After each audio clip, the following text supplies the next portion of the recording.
Kita akan kembali melanjutkan kajian kita di kitab kita, yaitu kitab An-Nasaih Ad-Diniyah halaman 387 yang berbahasa Arab dan halaman 429 yang berbahasa Indonesia dan halaman 636 cetakan yang terbaru dari kitabnya An-Nasaih Ad-Diniyah karya Imam Al-Haddad. Kita akan kembali melanjutkan kajian kita tersebut. Mudah-mudahan sekali lagi ilmu kita menjadi ilmu yang manfaat. Sebelumnya seperti biasanya kita akan membaca niat belajar bersama-sama. Bismillahirrahmanirrahim. Nawaitu ta'allum wa ta'lim wa naf'a wal intifa' wal mudhakarah wa tadhkir wal ifadah wal istifadah والحث على التمسك بكتاب الله وسنة رسول الله صلى الله عليه وآله وسلم والدعاء إلى الهدى والدلالة على الخير ابتغاء مرضاته وقربه وثوابه وحسن الخاتمة مع اللطف والعافية وصلاح العاقبة برحمتك يا أرحم الراحمين إلى حضرة النبي محمد صلى الله عليه وسلم وآله وصحبه وأزواجه وذريته وأهل بيته وسلم وجميع الأنبياء والمرسلين وأولي الكون أجمعين ونخصوصا لسيد المهاجر الله أحمد بن عيسى فقيه المقدم محمد بن علي بعلوي سيد الحباب عبد الرحمن بن محمد السقاف سيد الحباب عبد الله بن أبو بكر العيدروس فخر الوجود الشيخ أبو بكر بن سالم وأصولهم وفروعهم ثم إلى صاحب راتب الحبيب عبد الله بن علوي الحداد أحمد بن زين الحبشي حبيب علي بن محمد الحبشي ثم إلى أرواح أربعة الأئمة المجتهدين ومقلدين في الدين علماء عاملين فقهاء والمحدثين والقراء والمفسرين وسادات الصوفية المحققين أجمعين خصوصا لروح الإمام الغزالي محمد بن محمد الغزالي الطوسي أن الله يغفر لهم ويرحمهم ويعلي درجاتهم في الجنة وينفعنا بركاتهم وأسرارهم وأنوارهم وعلومهم ونفحاتهم في الدين والدنيا والآخرة. Al-Fatihah.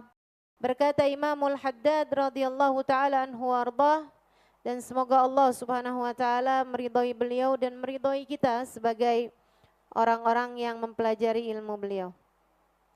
Wa minal munjiyat, salah satu dari sifat-sifat hati yang dapat menyelamatkan seseorang. Kamu kalau punya sifat ini, hati kamu bakalan selamat. Apa itu? Di antara hal-hal yang dapat menyelamatkan hati adalah ar-raja'u fillah, berharap hanya kepada Allah. Berharap hanya kepada Allah, wal khauf minallah, dan juga memiliki rasa takut kepada Allah Subhanahu wa taala. Hatimu tidak berharap kecuali kepada Allah, dan hatimu dalam waktu yang sama juga memiliki rasa takut dari Allah Subhanahu wa taala, rasa takut kepada Allah Subhanahu wa taala. Takut dari Allah, takut kepada Allah. Apa Ustazah bedanya Ustazah? Coba tuh. Apa bedanya? Coba dipikir. Gak sanggup mikir Ustazah. Iya, saya tahu.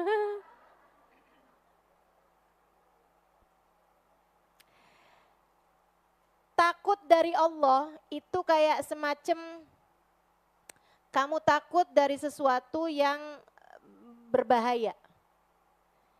Gitu ya, itu namanya takut dari. Ada juga takut kepada.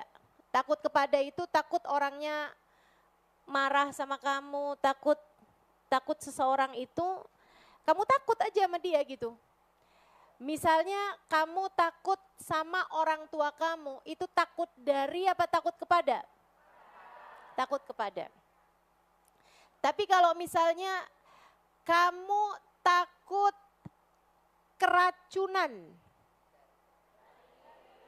kamu takut dari keracunan, bisa bedain? Nah, sama Allah itu kita perlu dua-duanya.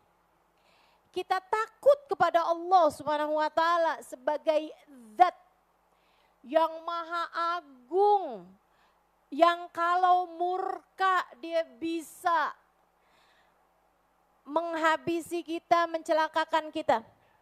Kita takut kepada Allah Subhanahu wa taala. Tapi kita juga takut dari Allah Subhanahu wa taala. Takut dari murkanya Allah. Takut dari nerakanya Allah. Takut dari siksanya Allah.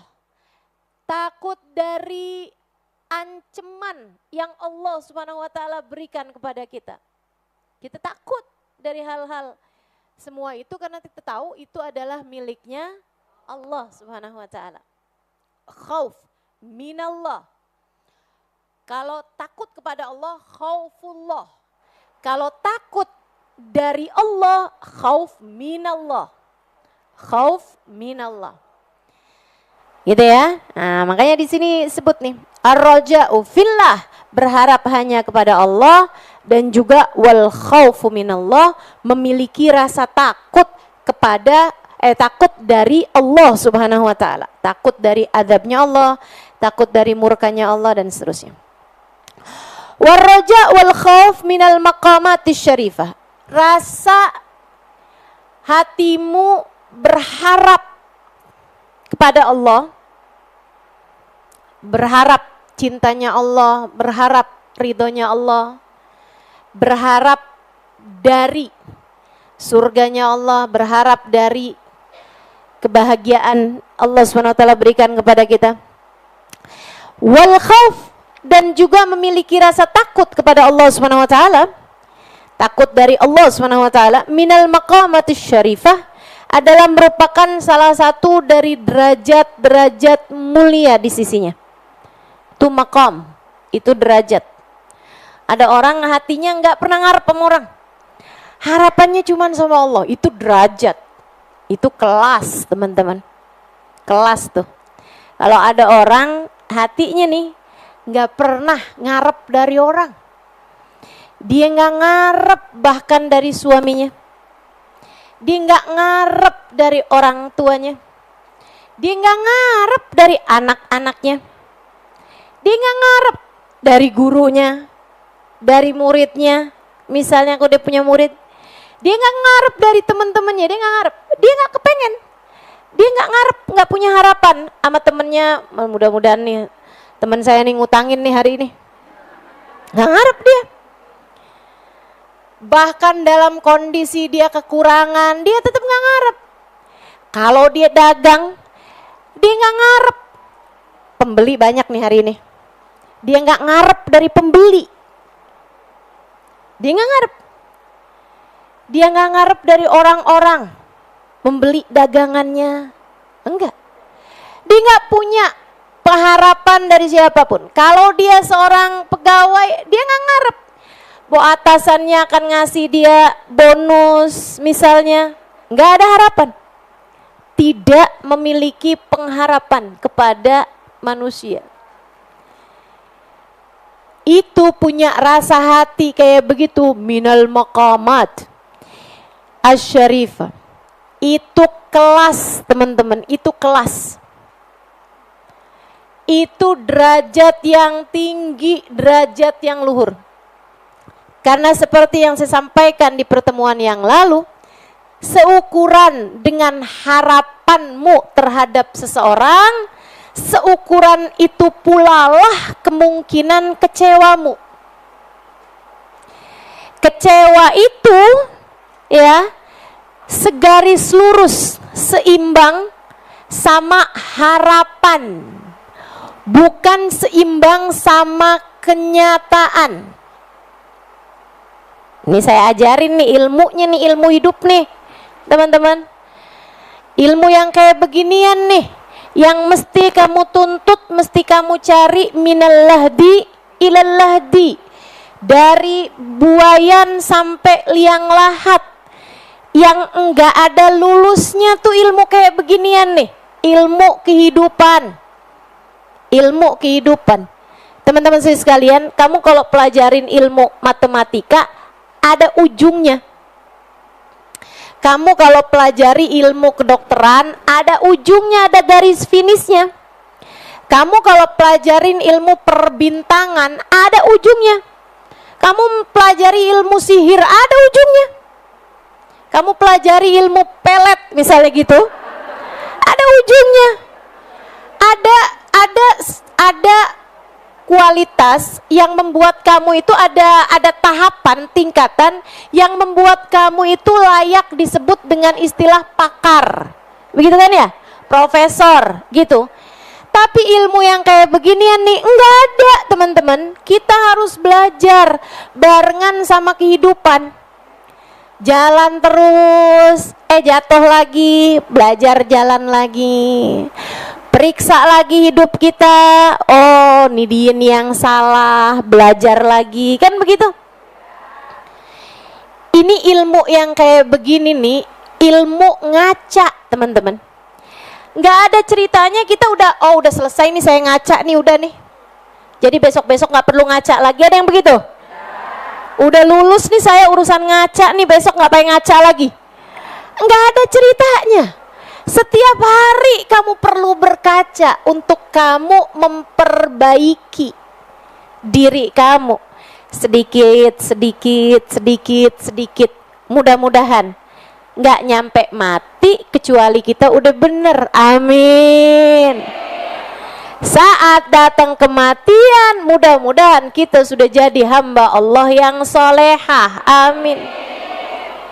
Ini saya kasih tahu, kecewa itu segaris lurusnya sama harapan, bukan segaris lurus sama kenyataan.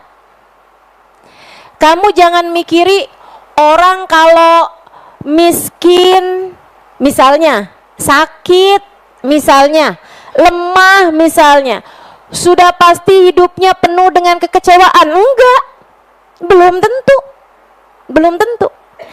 Bukan berarti kamu lihat orang yang misalnya hidupnya dia kaya, dia sehat, dia cantik, berarti hidupnya tidak pernah kecewa. Enggak gitu, teman-teman.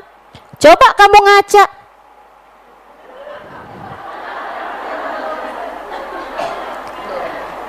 Enggak gitu kenyataannya, enggak gitu. Gitu kan? Enggak gitu.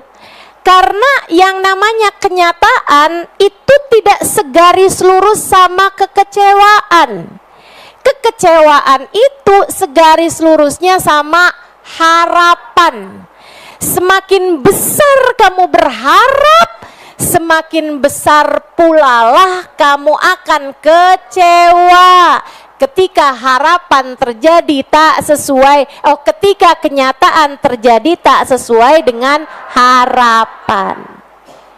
Makanya katanya Sayyidina Syekh Abu Bakar bin Salim alaihi ridwanallah, hidupmu akan terselamatkan dari kekecewaan tatkala kamu mulai mengerti untuk berhenti berharap. Berhentilah berharap dari orang, teman-teman saya sekalian. Berhenti berharap dari orang. Tidak suamimu, tidak orang tuamu, tidak saudaramu, tidak anakmu. Berhenti harap sama orang. Udah nggak usah punya harapan. Kamu sebagai ibu nih, anak kamu udah besar-besar, udah pada nikah. Akan besar kecewamu kalau kamu berharap mudah-mudahan nih hari anak-anak pada datang. Tahu-taunya nggak datang, kecewa nggak? Kecewa. Andai kamu nggak berharap, kamu nggak kecewa. Ketika anak kamu datang, kamu seneng, kan begitu? Ketika anak kamu nggak datang, kamu juga nggak kecewa. Kenapa gitu? Karena nggak ngarep. Kan begitu? Saya kasih contoh kan kemarin, istri lagi jalan, seorang perempuan lagi jalan, kemudian dia jatuh. Kalau dia lagi jalannya nggak sama suaminya, dia waktu jatuh malu doang. Kecewa enggak. Tapi ketika dia jalannya sama suaminya nggak nolongin dia, malu iya juga, kecewa iya juga. Waduh, ngambeknya bisa sampai berapa bulan tuh. Kenapa? Karena dia ngarep. Makanya hidup kalau kepengen nggak kecewa, jangan punya harapan. Jangan berharap dari siapapun, berharap dari Allah saja. Ustazah, saya nih berharap dari Allah Ustazah, dan akhirnya hidup saya selalu kecewa. Saya berharap Allah ngasih saya Ustazah jodoh di umur 20 tahun. Tapi ternyata Ustazah sampai umur 25 tahun hilalnya belum terbit juga.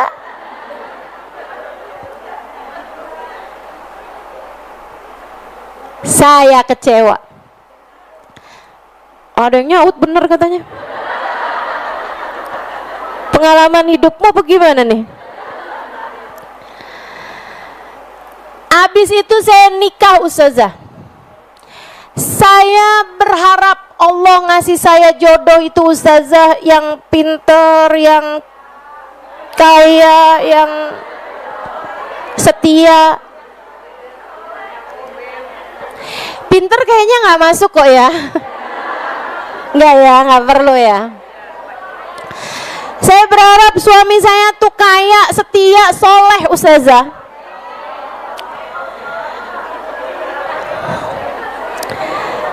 Ternyata nggak begitu kenyataannya Ustazah. Saya kecewa.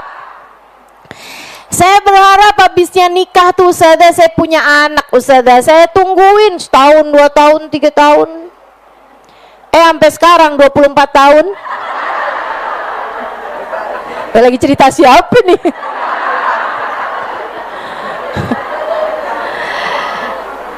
Ternyata nggak ada anak juga Ustazah. Saya kecewa Ustazah. Saya tahu Ustazah nggak ada yang bisa ngasih kecuali Allah. Saya berharap dari Allah dan saya kecewa. Ini pertanyaanmu kan? Nah saya kasih tahu nih jawabannya. Emang paling enak tuh jadi murid.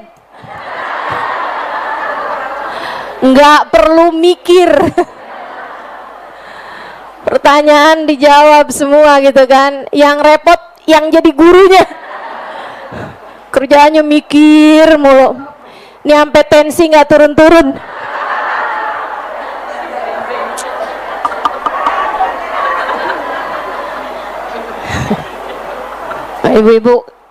Ibu-ibu nih punya PR buat doain saya loh Bu, serius nih Bu.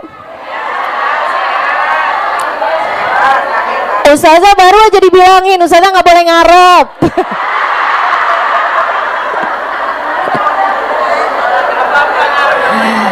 Diomongin juga ya. Masya Allah.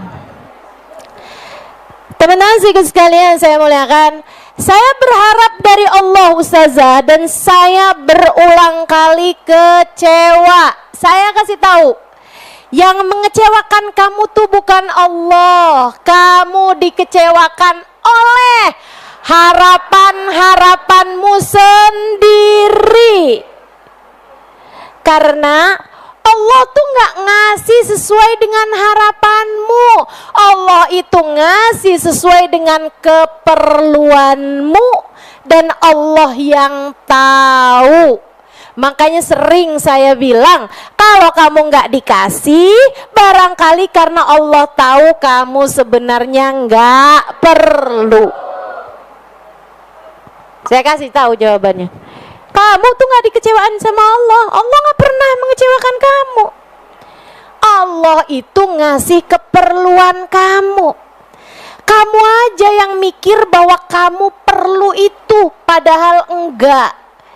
Itu adalah nafsumu, itu adalah keinginanmu, itu adalah hasratmu, itu adalah ambisimu. Teman-teman, bukan keperluanmu. Itu hanya maumu, bukan perlumu. Kita seringkali nggak ngerti cara ngebedain mana perlu, mana mau. Kamu dalam hidup perlu makan, itu namanya perlu.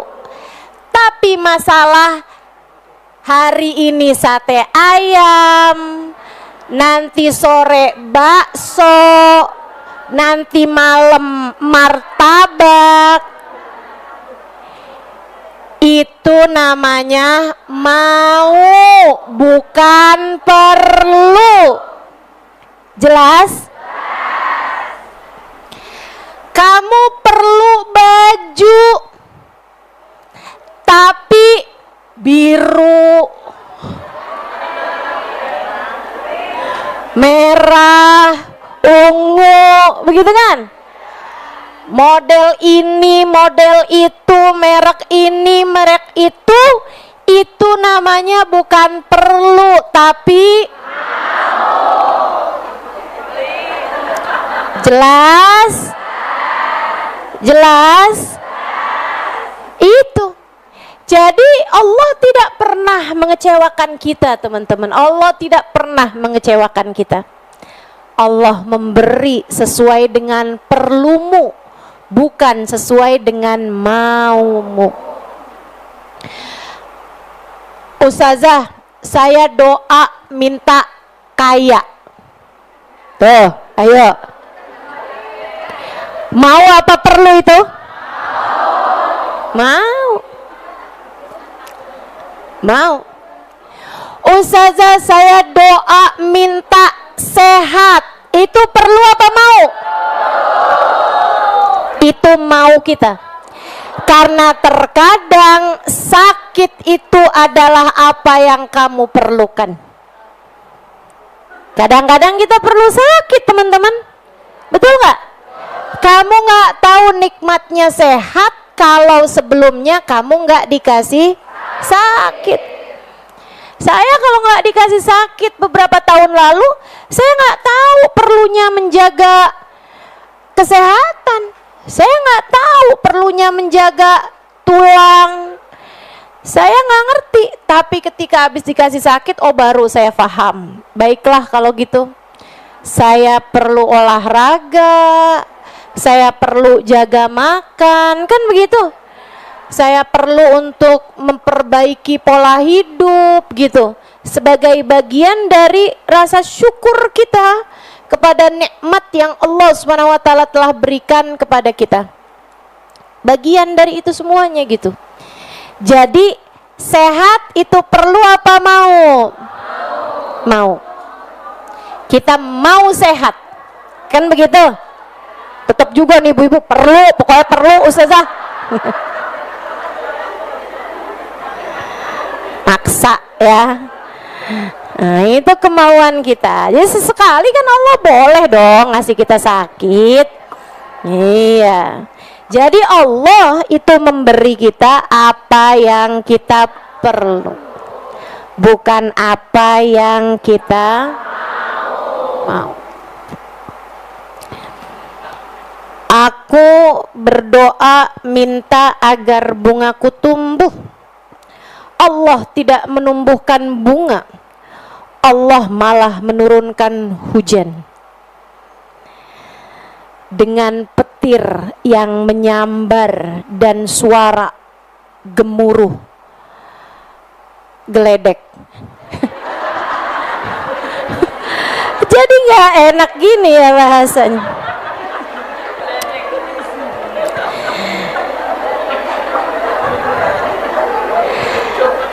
Dalam hidupku itu suka kayak gitu tuh. Ya Allah, saya kan mintanya tumbuh bunga ya Allah. Kenapa malah turun hujan dengan segala petir yang menggelegar dan suara geledek menyambar-nyambar ya Allah. Nah, tungguin. Entar kalau udah hujannya turun, bunga-bungamu yang kering kembali basah. Beberapa hari kemudian mulailah tumbuh putik untuk kemudian tumbuhlah bunga bermekaran di sana. Tungguin, kita tuh suka tergesa-gesa, kita suka buru-buru, kita tidak menikmati proses. Padahal Allah kalau ngasih segala sesuatu tuh nggak instan, teman-teman saudaraku sekalian. Allah itu kalau ngasih segala sesuatu itu nggak instan, nggak kayak GoFood. Pesan sekarang tungguin setengah jam datang, nggak gitu. Allah ngasih segala sesuatu lengkap dengan prosesnya. Tapi enak, sesuatu tuh kalau sesuai dengan prosesnya itu ibarat kata buah matengnya nggak karbitan. Betul? Gitu. Makanya saya teman-teman saudaraku sekalian, itu nggak terlalu suka kalau ada orang, saya ustazah sekali hadir ngaji sama ustazah saya langsung hijrah.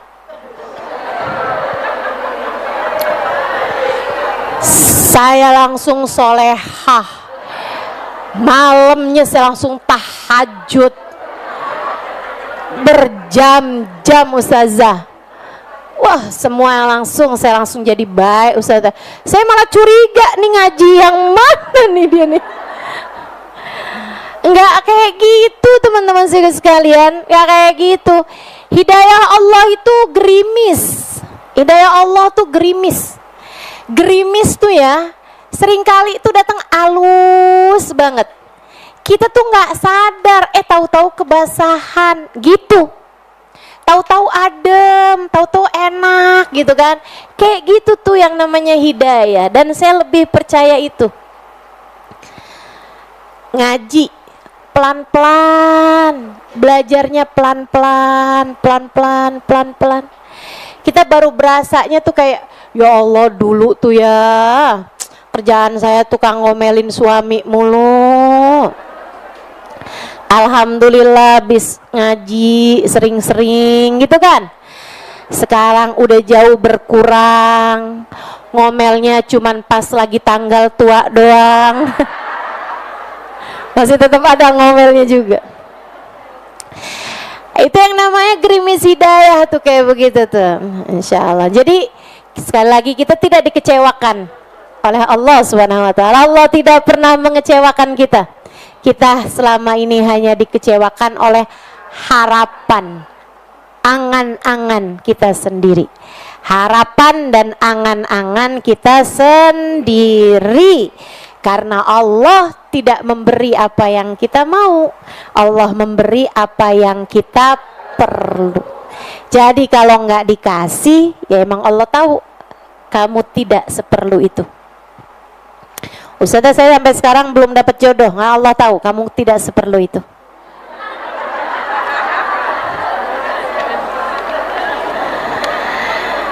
Ustazah, saya sampai sekarang belum dikasih anak. Allah tahu kamu nggak seperlu itu mana. Ya. Nih ibu-ibu kalau urusan anak, iya bener Ustazah. Tapi giliran urusan jodoh jangan gitu dong Ustazah. Kenapa masih begitu ya? Masya Allah. Ngarapan tadi itu masih tetap ngarep ya. Jadi dalam segala hal, teman-teman saudariku sekalian, sekali lagi kamu harus ingetin terus itu. Allah tidak memberi apa yang kamu mau, Allah memberi apa yang kamu perlu. Waraja wal khauf minal maqamatis syarifah wa qad wasafallahu biha anbiya'ah. Allah mensifati para nabi-nabinya dengan dua sifat ini. Sifat apa tadi? Ar-raja minallah, hanya berharap dari Allah, dan juga wal khauf minallah, memiliki rasa takut dari Allah. Wal mursalin wa qad wasafallahu bihima anbiya'ahu wal mursalin. Allah telah mensifati dengan kedua sifat tersebut para nabi-nabinya dan para utusan-utusannya. Wa atba'ahum bi ihsanin min salihil mu'minin, dan juga para pengikut-pengikut mereka yang mengikuti para nabi, para rasul, mengikuti kebaikan-kebaikan mereka, min salihil mu'minin, dari hamba Allah yang soleh-soleh. Qala Allah Ta'ala, Allah Subhanahu Wa Ta'ala berfirman, ulaika alladhina yad'una yabtaghuna ila rabbihimul wasilata ayyuhum aqrabu wa yarjuna rahmatahu wa yakhafuna 'adzabah inna 'adzaba rabbika kana mahdhura. Surat Al-Isra ayat 57. Surat Al-Isra ayat 57. Al-Isra itu teman-teman satu surat sebelumnya Kahfi. Ya, 57. Nah, ini saya bukakan dulu nih sekarang. Biar kenapa dibukain Ustazah? Biar saya tahu sebelum-sebelumnya Allah tuh lagi ceritanya kayak bagaimana. A'udzubillahi minasyaitonirrajim. Wa rabbuka 'alamu man fis samawati wal ard. Walaqad faddalna ba'dhan nabiyyina 'ala ba'd wa atayna Dawuda zabura. Qul ud'u alladhina za'amtum min dunihi fala yamlikuna kashfa ad-durri 'ankum wala tahwila.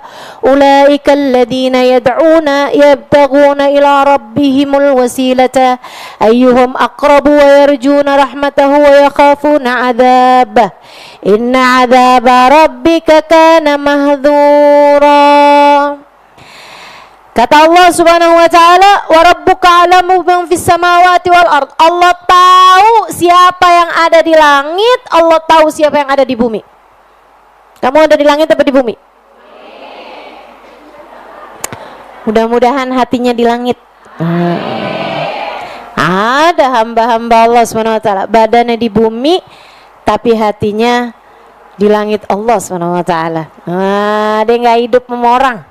Hidupnya bersama Allah, hidupnya dengan kehidupan para hamba-hamba yang berkelas di sisi Allah Subhanahu wa taala. Dia nggak mikirin urusan-urusan remeh, sekedar makan minum, ya dikerjain itu semuanya sebagai bagian dari kebutuhan kehidupan aja, sebagai bagian dari hal darurat manusia hidup aja.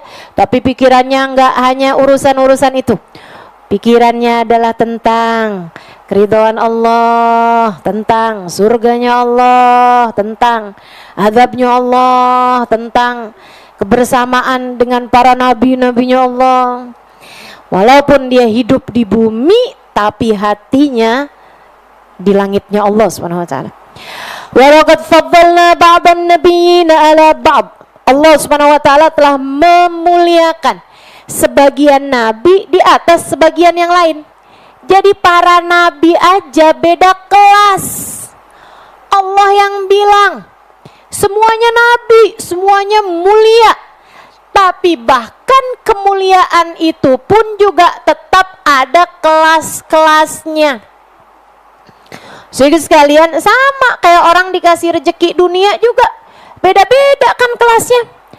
Ada kelasnya jutawan, ada kelasnya miliuner, ada kelasnya biliuner, kan begitu?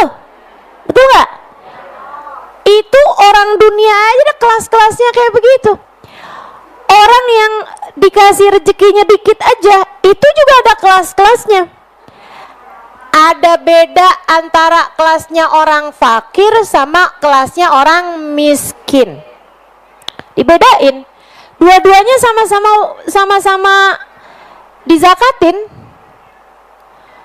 Dua-duanya sama-sama berhak menerima zakat, teman-teman. Zakat tuh nggak boleh loh kalau cuman diberikan kepada orang-orang fakir aja. Miskin itu juga berhak dapat. Loh, apa bedanya Ustazah fakir sama miskin? Teman-teman, orang fakir pasti miskin, tapi orang miskin belum tentu atau enggak fakir. Orang miskin enggak fakir, tapi orang fakir udah pasti miskin. Maksudnya apa sih Ustazah? Ya, saya kasih tahu. Orang yang punya kebutuhan 10 misalnya. Orang yang kebutuhannya secara standar hidupnya 10. Ya, misalnya satu keluarga nih, bapak, ibu, anak 5. Misalnya. Dia itu jadi hidupnya standar lah.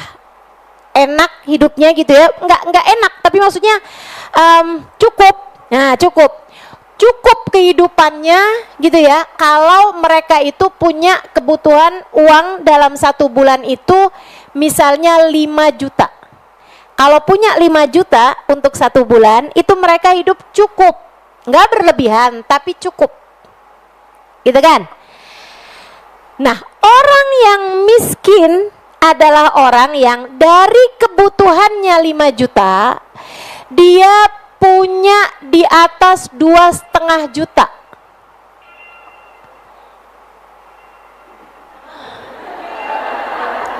Iklan. Dia punya kebutuhannya itu 5 juta, dia punyanya 2,5 juta ke atas. Jadi setengah dari itu. Misalnya pemasukannya, gajiannya ya dari bapaknya itu dia punya gaji 3 juta. Ya. Ya jadinya kan harus berhemat tuh. Gitu kan? Jadinya harus ada yang dikurang-kurangin gitu. Yang mestinya makan sehari 3 kali jadinya 2 kali aja. Yang mestinya belanja setiap 3 hari sekali ya 4-5 hari baru belanja lagi gitu. Itu kan namanya dihemat-hematin tuh, dicukup-cukupin. Nggak cukup tapi dicukup-cukupin. Itu namanya orang miskin. Adalah orang yang dari kebutuhan 5 juta dia nggak punya segitu, tapi dia punyanya di atas 2,5 juta. Punya setengah, lebih dari setengah apa yang menjadi kebutuhannya. Itu namanya orang miskin. Kalau orang fakir gimana Ustazah? Kalau fuqara itu adalah orang yang dari kebutuhannya 5 juta, dia punyanya 0 sampai 2,5 juta. Dia pemasukannya sebulan cuma 1 juta. Dia pemasukannya sebulan cuma 1,5 juta. Ya, itu namanya orang-orang fakir. Atau bahkan dia nggak punya pemasukan sama sekali. Itu namanya orang-orang fakir, gitu kan? Yang akhirnya kan nggak mungkin orang nggak punya kebutuhan. Jadi gimana nih untuk yang kebutuhannya dia yang 5 juta ini gitu, boro-boro mau dicukup-cukupin, begitu kan? Yang ada adalah dia berhutang, dia minta sama orang. Itu namanya fakir, gitu kan? Berarti kan setiap orang fakir ya udah pasti miskin dong. Dia nggak punya setengah aja, dia nggak punya, apalagi lebih daripada itu, kan begitu ya? Iya kan? Tapi nggak semua orang miskin adalah orang fakir. Atau maksudnya orang kalau udah miskin ya berarti dia sudah lepas dari kefakiran. Artinya adalah bahwa orang nggak punya aja ada kelas-kelasnya. Kalau kamu miskin masih ada yang fakir, gitu. Orang kaya juga kayak begitu. Ada jutawan tapi ada miliarder. Di atasnya miliarder ada lagi bilioner. Di atasnya bilionernya ada lagi nih yang biasa disebut dengan istilah konglomerat. Orang-orang kalangan elit-elit dunia itu ada gitu. Teman-teman saudaraku sekalian, yang duitnya 7 turunan 9 tanjakan gak habis tuh ada gitu. Kakek saya adalah orang kaya yang uangnya nggak habis, buat yang uangnya cukup untuk 7 turunan. Bahwa kamu miskin karena saya turunan ke-8. Udah habis ternyata di orang tua. Ya Allah, ya Allah. Dan gitu ya. Nah, orang-orang mulia dalam urusan agama itu namanya para nabi. Orang mulia nih. Itu kan tadi kita udah bahas nih orang dunia, ya kan? Urusan rezeki dunia. Nah, sekarang urusan rezeki agama dalam hal kedekatan dengan Allah Subhanahu wa taala itu juga darajat. Yang paling tingginya adalah para rasul. Yang paling tinggi orang-orang di garis terdepan dalam urusan kedekatan dengan Allah Subhanahu wa taala, dalam urusan dicinta sama Allah Subhanahu wa taala, itu ada derajat-derajatnya teman-teman sekalian, yaitu para rasul. Nah, segitunya para rasul ya, banyak. Berapa banyak Ustazah? Kabarnya ada 313 rasul. Ustazah bukan 25, itu yang namanya wajib diketahui. Yang namanya wajib kamu tahu ada 25. Tapi jumlah rasul tuh dalam riwayat salah satu hadis mengatakan bahwa jumlah mereka ada 313 rasul. Ya. Yang semua rasul-rasul ini 313 itu di antara mereka ada 25 nabi rasul yang namanya wajib diketahui. Kemudian semua rasul ini juga nabi, tapi nggak semua nabi adalah rasul. Para nabi ini teman-teman jumlah mereka lebih banyak lagi dari 313. Berapa jumlah mereka? Imam Ghazali menyebutkannya dalam jumlah 124.000 nabi, dari zaman Nabi Adam sampai ke zaman Nabi kita Muhammad. Abisnya Nabi Muhammad lahir itu udah nggak ada lagi nabi, nggak ada lagi rasul. Khatamul Anbiya wal Mursalin. Nabi itu pemungkas, penutup, ibarat surat tuh khatam. Jadi ininya tuh jadi cincin. Zaman dulu tuh raja-raja kalau habis kirim surat, di akhir suratnya itu mereka akan tempelkan cincin mereka, ya. Cincin mereka tuh akan ditempelkan ke sesuatu yang panas gitu, terus ditempelin tuh ke itunya, ke kertasnya itu, stempel, jadi tutup tuh, gitu kan. Nah, stempel itu, makanya kenapa bahasanya stempel dalam bahasa Arab adalah khatam, yang juga adalah merupakan bahasa Arabnya cincin. Nabi Muhammad khatamul anbiya wal mursalin. Ini Nabi khatim, bacanya Ustazah apa? Khatam. Bacanya adalah khatam. Artinya adalah cincin stempel dari para nabi, para rasul, yang kalau udah Nabi Muhammad ketokin, zet, tuh Nabi Muhammad tuh jadi yang ngetok, yang bikin surat tersebut selesai dikirimkan.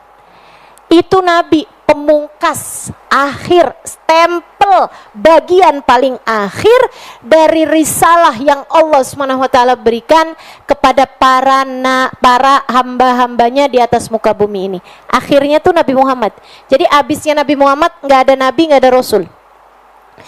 Mau kamu kagumnya sama orang kayak gimana pun, orang itu nggak mungkin jadi nabi, nggak mungkin jadi rasul.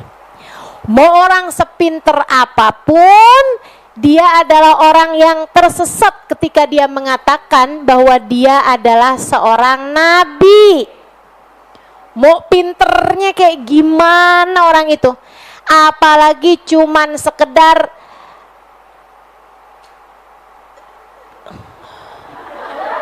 tunggu dulu, saya inget-inget, ada orang ngaku jadi nabi tapi dia adalah guru olahraga. Tahu nggak? Ahmad Musodek. Sekarang saya ingat namanya. Dia ngaku jadi nabi, teman-teman. Tahu-taunya di sidang ditangkap sama polisi, terus dia minum Pocari Sweat.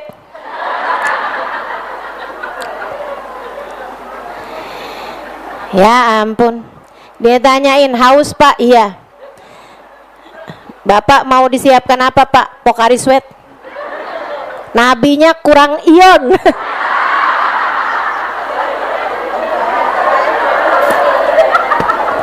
Di nabi kurang cairan. Koplak aja dah dunia ini. Bener-bener ada-ada aja. Ada lagi tuh nabi, ada orang lagi, emang ada lagi orang dari Tegal. enggak ya, saya enggak lagi ngomongin tentang Tegalnya atau apanya gitu, enggak. Saya baik-baik aja sama orang Tegal. Saya pernah mondok di Tegal juga. Saya cuma lagi mau ngasih tahu kamu bahwa orang ini berasal dari Tegal gitu. Walaupun ya kalau misalnya maksudnya kayak ada ulama dari Tegal, saya sih percaya, tapi kalau ada nabi dari Tegal, tunggu dulu deh. Dia ngaku jadi nabi, teman-teman. Namanya Tugimin, beneran. Saya nggak ngarang.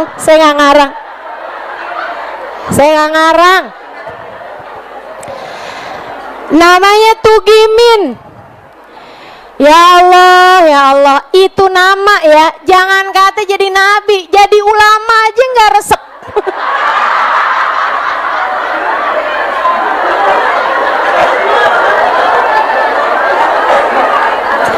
Betul nggak? Nggak usah jadi nabi gitu ya, jadi ustadz gitu, rada yang akan diisi oleh Ustadz Tugimin, kayak gimana gitu.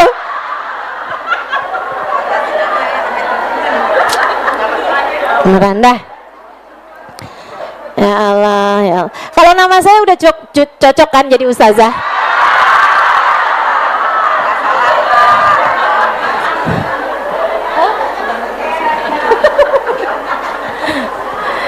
Iya. Jadi itu ya para nabi. Nabi Muhammad ada itu udah habis nih. Para nabi udah habis dengan lahirnya Nabi kita Muhammad sallallahu alaihi wasallam. Nah, dari zamannya Nabi Adam ke Nabi Muhammad tuh banyak banget nabi-nabinya Allah. Ustazah, kenapa malah di zamannya Nabi Muhammad segini lamanya, segini banyaknya orang, Allah tuh cuman mencukupkan Nabi Muhammad aja gitu Ustazah? Kenapa abis-abisannya tuh kayak nggak ada nabi, nggak ada apa?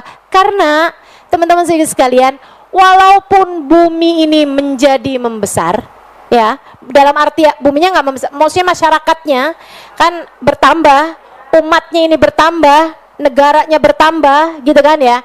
Akan tetapi sekarang itu bumi itu sudah terhubung, walaupun membesar tapi semuanya terhubung dan Allah Maha tahu itu. Zaman dulu tuh kalau ada nabi diutus ke satu daerah, itu ya udah di daerah itu aja teman-teman. Umurnya nggak cukup buat datang ke berbagai macam negara, tuh umurnya nggak cukup. Umurnya nggak cukup buat diutus di negara yang lain, tuh nggak cukup. Untuk sampai umat ini beriman dengan sebenar-benarnya iman, habis itu kemudian beliau dakwah lagi di negara yang lain, itu umurnya nggak cukup. Lah perjalanannya bisa berbulan-bulan bahkan bertahun-tahun. Kan begitu? Nah sekarang ini walaupun negara-negara berjauhan, Allah yang udah tahu bahwa negara ini zamannya Nabi Muhammad, walaupun bumi ini luas, tapi kita saling terhubung. Di jam yang sama sekarang saya sedang mengajarimu saat ini, ada ribuan orang yang ikut serta mendengarkan kajian saya, padahal dia lagi ada di Tegal.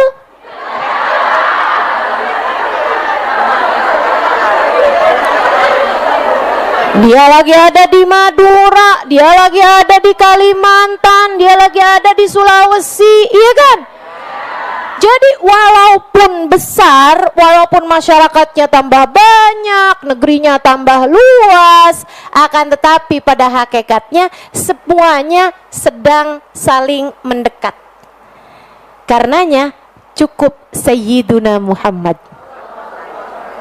Udah jadi cahaya untuk sepanjang zaman, jadi cahaya untuk sampai akhir kehidupan. Mudah-mudahan Allah jadikan kita bisa dekat dengan Sayyiduna Muhammad. Para nabi-nabinya Allah Subhanahu wa taala. Kata Allah Subhanahu wa taala, "Wa laqad faddalna ba'dan nabiyyina 'ala ba'd." Allah Subhanahu wa taala mengutamakan sebagian nabi di atas sebagian yang lain. Jadi nabi-nabi aja nggak sama tingkatannya teman-teman. Ada nabi yang nggak punya umat, ada nabi yang punya umat. Nabi dan Rasul punya umat. Umatnya ada yang 10, ada yang belasan, ada yang puluhan, ada yang ratusan, umatnya ada yang ribuan, ada yang puluhan ribu umat, kan begitu? Sampai kepada Sayyiduna Muhammad, umatnya miliaran dari sejak zamannya Nabi Muhammad sampai akhir kehidupan. Nah, maka ada tingkatan-tingkatannya masing-masing. Para nabi yang satu lebih mulia daripada yang lain. Di antara para nabi-nabi ini yang paling mulia di antara mereka adalah nabi dan rasul. 313 orang ini lebih mulia daripada sisa dari 124.000 lainnya. 313 orang ini yang lebih mulia di antara, yang paling mulia di antara mereka adalah 25 nabi rasul yang kita wajib tahu nama-namanya. 25 nabi dan rasul ini pun gak sama, derajatnya gak sama. Ada yang satu lebih daripada yang lain. Nah, yang paling mulia di antara 25 nabi rasul ini ada 5 orang nabi rasul yang mereka dapat julukan ulul azmi. Nabi Nuh, Nabi Ibrahim, Nabi Musa, Nabi Isa, Nabi Muhammad. Ini saya menyebutkannya sesuai dengan urutan kenabian, bukan urutan kemuliaan. Kalau dilihatnya dari urutan kemuliaan, maka yang paling atas Sayyiduna Muhammad. Habisnya Nabi Muhammad, turun bawahnya lagi Nabi Allah Ibrahim. Turun bawahnya Nabi Allah Ibrahim Sayyiduna Musa. Turun di bawahnya Sayyiduna Musa Sayyidina Isa. Turun di bawahnya Sayyidina Isa Sayyidina Nuh alaihi salam. Jadi Nabi Nuh paling mulia di antara 25 nabi rasul. Tapi di atasnya Nabi Nuh ada Nabi Isa. Di atasnya Nabi Isa ada Nabi Musa. Di atasnya Nabi Musa masih ada Nabi Allah Ibrahim. Di atasnya Nabi Allah Ibrahim ada Sayyiduna Muhammad sallallahu alaihi wa ala alihi wa sahbihi wasallam. Wa ataina Dawuda Zabura, dan kami berikan Nabi Dawud kitab suci namanya kitab Zabur. Kok yang disebut Nabi Daud? Karena kitab Zabur itu berisi puisi-puisi, berisi kalimat-kalimat kebijaksanaan. Makanya sering kayak dibahasakan Allah sebagai sebuah keindahan. Wa ataina Dawuda Zabur. Nabi Daud itu selain diberikan kitab sucinya tuh berupa Zabur yang bahasanya tuh indah, lebih ke itu tadi ya, sesuatu yang puitis, sastra, yang kalimat-kalimat kebijaksanaan gitu. Nah, Nabi Daud pula dikaruniai suara yang sangat indah. Kabarnya nih, Nabi Daud tuh sering baca Zabur di tengah hutan. Yang kalau Nabi Daud itu lagi bersuara bacain Zabur, itu mendadak hutannya langsung sepi. Semuanya mendengarkan suara Nabi Daud dengan sangat terpesona.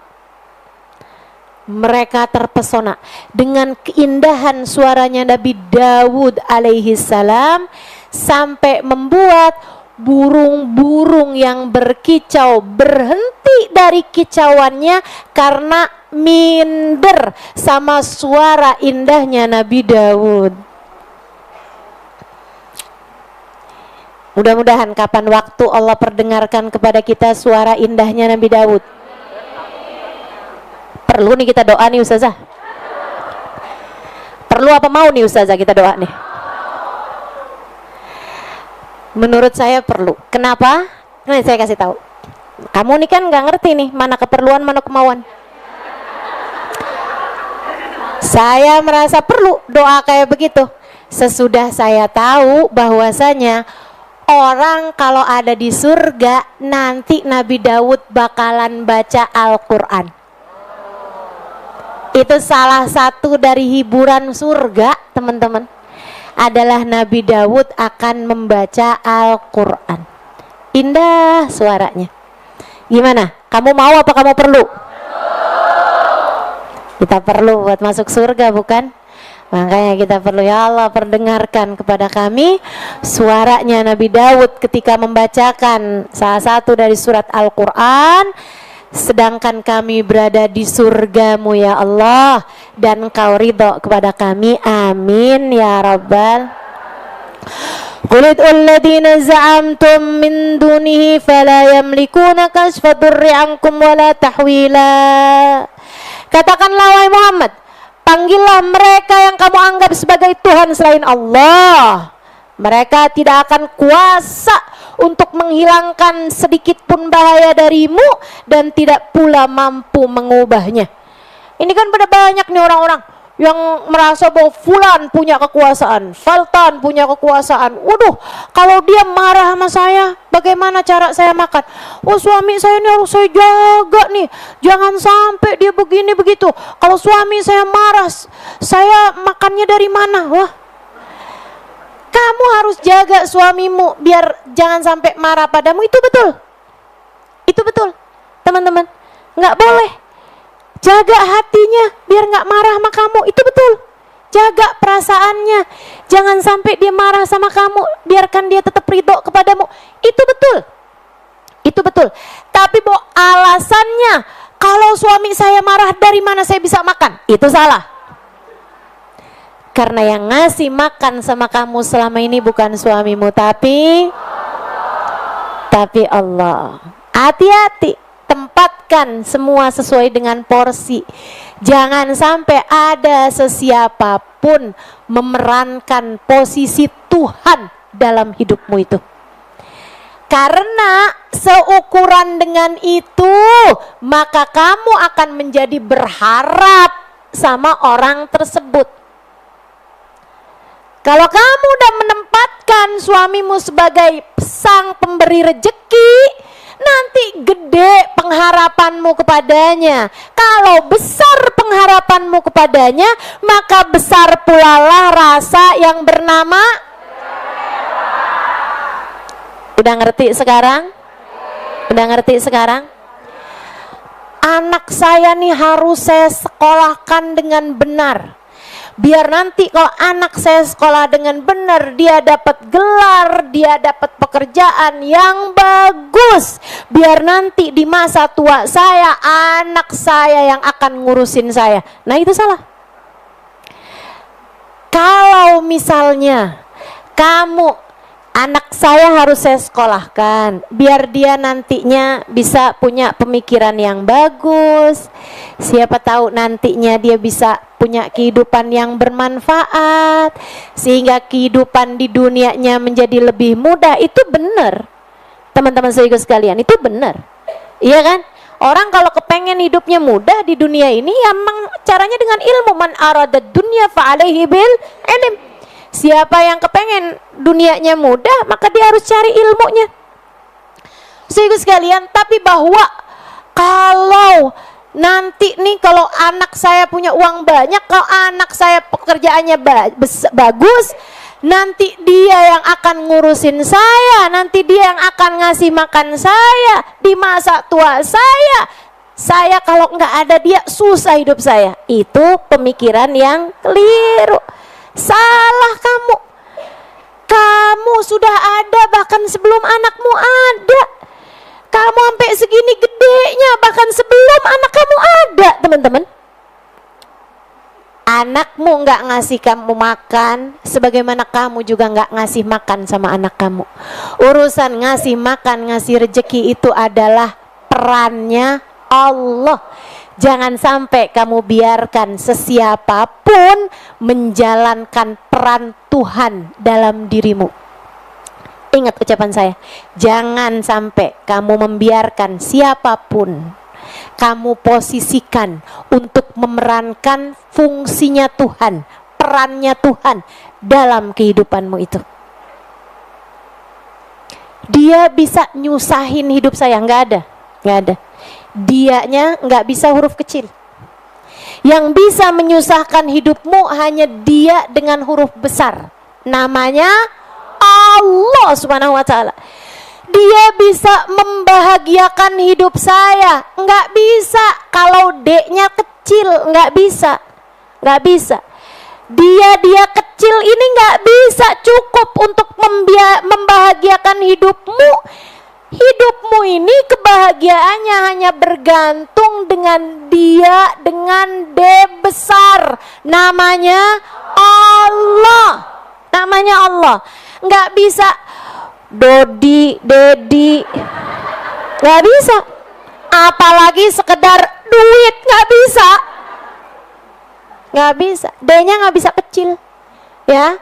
D-nya itu harus dia dengan D besar. Namanya Wallah alladzi la ilaha illa huwa.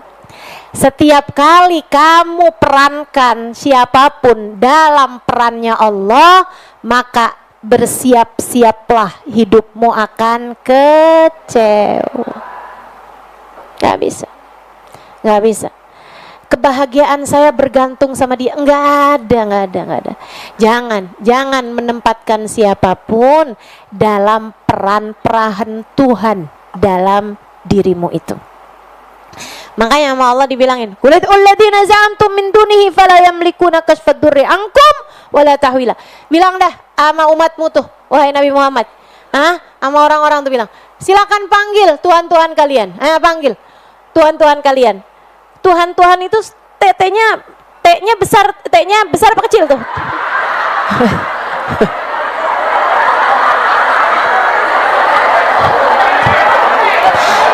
Saya mau kasih tahu ya, teman-teman sekalian, kamu harus tahu orang-orang kafir Quraisy. Dengar ini, orang-orang kafir Quraisy itu kalau bikin berhala itu seringkali membuat berhala tersebut serupa wajahnya laki-laki apa perempuan? Perempuan. Selalu mereka tuh kok bikin berhala-berhala itu seringkali itu dengan raut perempuan, rambut panjang gitu. Mereka bikin berhala-berhala itu. Makanya namanya itu Lata, Uzza, Lata, Uzza, Manat. Itu selalu aja pakai tak marbuto gitu. Perempuan mereka itu seringnya. Ini yang disembah sama mereka. Ngapain tuh kan? Qulid alladzina zamtum. Jadi T-nya T kecil apa T besar?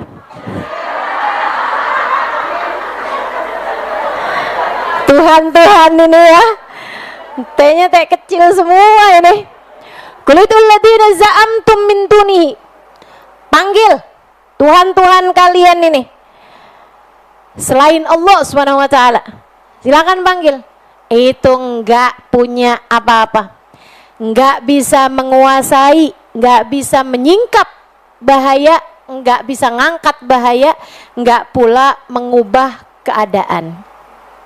Nggak bisa bahkan ngadepin nyamuk sehingga terbebas dari sakit malaria, nggak bisa. Nggak bisa bahkan menyelamatkan mereka dari nyamuk sehingga selamat dari DBD, nggak bisa. Nggak bisa tuh, nggak bisa. Tuhannya nggak bisa ngadepin apa-apa. Ulaika alladhina yad'una yabtaghuna ila rabbihimul wasilah ayyuhum aqrabu wa yarjuna rahmatahu wa yakhafuna 'adzabah. Inna 'adzaba rabbika kana mahdhura.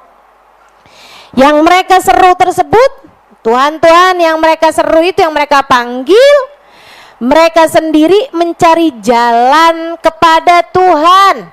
Siapa di antara mereka yang dekat kepada Allah? Mereka nih yang pada dipanggil-panggilin nih, buat katanya orang pinter, katanya bisa begini, bisa begitu. Itu mereka sendiri nyari-nyari wasilah, mendekati orang-orang yang dekat sama Allah Subhanahu wa taala. Yang memang benar-benar dekat sama Allah Subhanahu wa taala.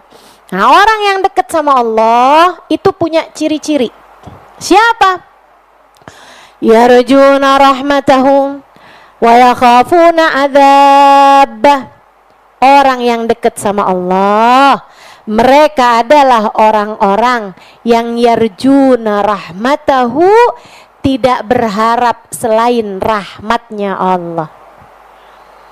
Wa yakhafuna adzabah, yang mereka takutkan hanya satu, yaitu azabnya Allah. Mereka takut sama Allah, mereka ngeri sama azabnya Allah Subhanahu wa taala. Subhanallah, mereka ini nyari wasilahnya ke sana-sana, dan subhanallah teman-teman, subhanallah. Saya kan banyak keliling-keliling kemana-mana. Saya kan banyak bepergian nih. Itu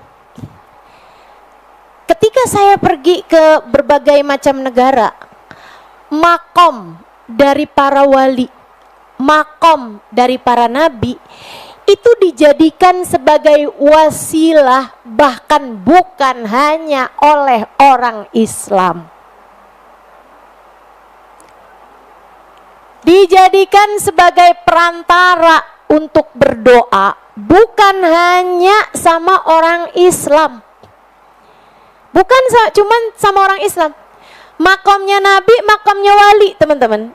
Alhamdulillahnya sih kalau makamnya Nabi Muhammad memang tidak bisa didatangi kecuali oleh umat Islam. Alhamdulillah.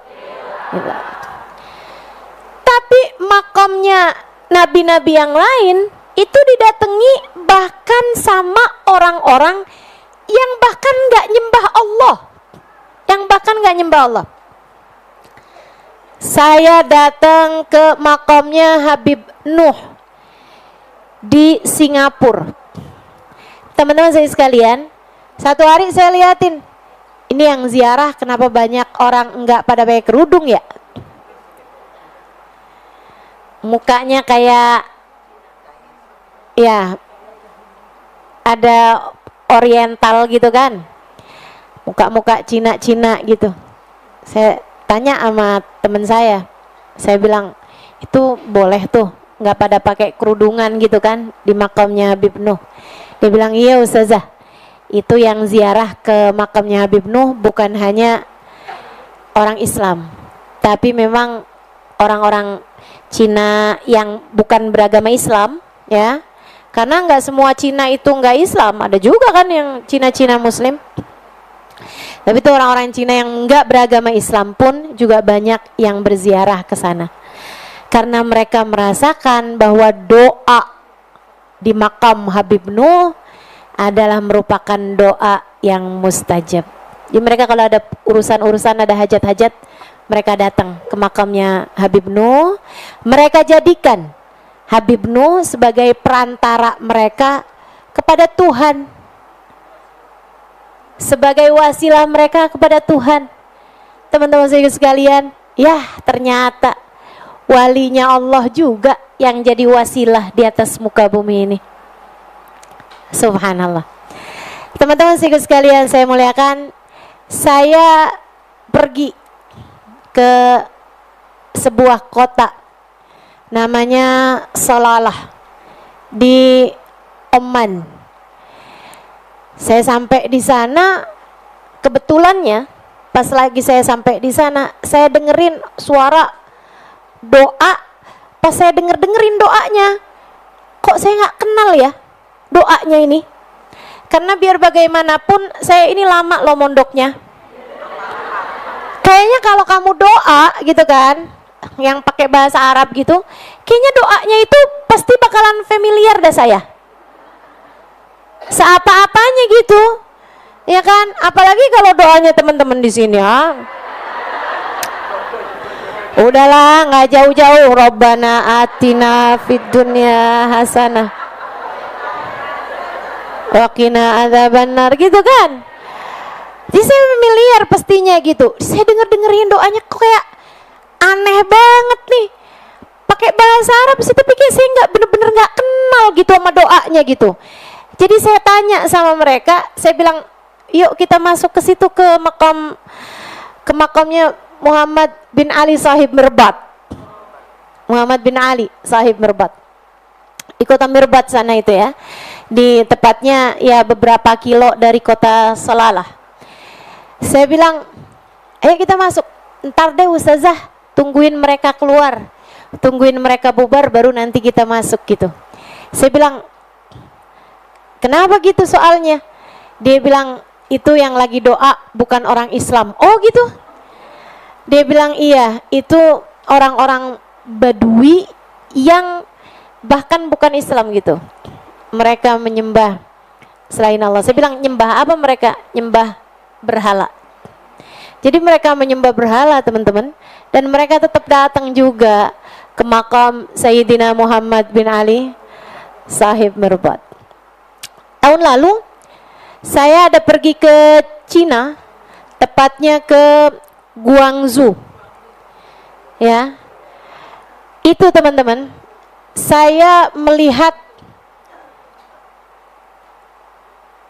sebuah kota besar yang berada, saya tuh dulu bayangin waktu ketika awal-awal saya dengar ada makam sahabat Nabi Muhammad sallallahu alaihi wasallam, Sayyidina Sa'ad bin Abi Waqqas dimakamkan di Cina, tepatnya di Guangzhou. Saya dulu ngebayangin Guangzhou itu kota kecil, kayak kampung gitu. Saya bayangan saya, ternyata tidak. Dia adalah salah satu bahkan dari kota-kota besar yang ada di Cina. Salah satu dari kota-kota besarnya Cina itu salah satunya adalah Guangzhou. Tempat orang-orang belanja tuh banyaknya di Guangzhou, teman-teman. Nah itu di Guangzhou itu, abisnya itu begitu saya tahu bahwa Guangzhou tuh oh ternyata kota besar. Ternyata salah satu dari metropolitannya Cina gitu kan. Saya langsung ngebayangin bahwa pasti makamnya Sayyidina Sa'ad bin Abi Waqqas ada di pinggiran kota gitu, di daerah-daerah yang pinggirannya lah gitu ya. Bayangan saya. Ternyata di tengah kotanya, ternyata di daerah kayak HI-nya kita gitu. Kalau Jakarta tuh kayak HI-nya gitu. Kamu tahu, saya menginap di hotel, yang hotelnya itu bahkan biasa dijadikan tempat kunjungannya orang-orang dagang di Guangzhou gitu kan. Saya menginap di satu kamar yang enggak secara sengaja kami pilih. Itu begitu saya buka jendelanya tersebut menghadap ke area taman yang di sana Sayyidina Sa'ad bin Abi Waqqas berada. Saya berziarah ke makamnya Sayyidina Sa'ad bin Abi Waqqas. Itu gedenya lebih daripada areanya Monas. Di daerah termahal, Allah nggak kasih kecil. Di daerah termahal Allah nggak kasih 100 meter, Allah nggak kasih bahkan 1000 meter, Allah kasihnya hektaran. Allah kalau mau muliain hambanya luar biasa. Teman-teman sekalian, berziarahlah saya ke sana dan itu tamannya dijadikan tempat wisata. Anak-anak kecil-kecil, sekolahan itu dibawa ke area sana gitu. Area makamnya Sayyidina Sa'ad bin Abi Waqqas. Saya berziarah.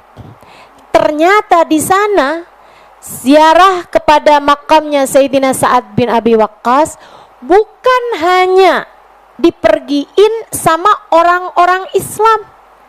Ada banyak juga di antara orang-orang Cina yang agamanya bahkan bukan Islam, tetap pergi berziarah ke makamnya Sayyidina Sa'ad bin Abi Waqqas. Kenapa begitu? Karena mereka tahu hanya kepada para wali dan para nabi inilah doa di hadapan makam mereka menjadi mustajab.